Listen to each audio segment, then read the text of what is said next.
একটা সাদা রঙের টি শার্ট বহুদিন ধরে বাড়িতে পড়েছিল, প্লেন টি শার্ট।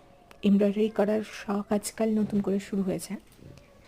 তো ফেসবুকে রিল দেখেই আইডিয়াটা পেয়েছিলাম, পেয়ে আর কি বসে পড়লাম পেন্সিল নিয়ে ছোট করে অনুকরণ করে সেই জিনিসটা আঁকতে, এবং তারপরে সুতো নিয়ে বসে পড়লাম সেটাকে সুন্দরভাবে সাজিয়ে তুলতে।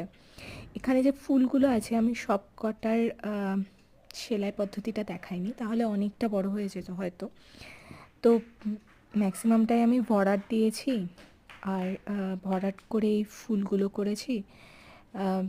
আর এই ছোটো ফুলগুলো করেছিলাম এই চেন 4 দিয়ে। আর এই যে গোলাপটা যে করেছিলাম, এই পদ্ধতিটা ভীষণ সোজা, বাট এই মুহূর্তে আমার ঠিক নামটা মনে পড়ছে না। এই সেলাইটার নাম এই মুহূর্তে জাস্ট মনে পড়ছে না। পাতাগুলো করেছিলাম ফিশ বোন স্টিচ দিয়ে, আর পুরোটা ভরাট করেছি ফ্রেঞ্চ নট দিয়ে। অ্যাকচুয়ালি ফ্রেঞ্চ নটের যে প্রসেসটা, সেটা আয়ত্ত করতে একটু টাইম লাগে, কারণ একটু কঠিন। আমার তো একটু কঠিনই মনে হয়।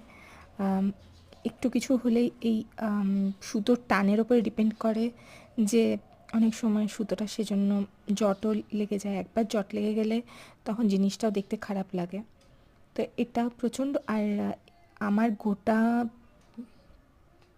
প্রোগ্রাম, মানে গোটা এই ফ্রেঞ্চ নট স্টিচটা খুব টাইম টেকিং। এই গোটাটা ভরাট করতে আমার মোটামুটি 3 দিন আমি রীতিমতো বসেছি, এবং তারপরে কমপ্লিট করতে পেরেছি। আর কমপ্লিট করার পর একটা স্বর্গীয় সুখ অনুভব করছিলাম, এই আর কি। আমার কাছে তো ভীষণ পছন্দের। আমি একবার নিশ্চয়ই এটা পড়ে তারপরে আবার ভিডিও দেব। তার আগে কমপ্লিট হওয়ার পরে সাথে সাথেই আমি এটা ছবি তুলে ভিডিও তুলে পোস্ট করতে বসে গেলাম। এই হলো আমার ফাইনাল প্রোডাক্ট।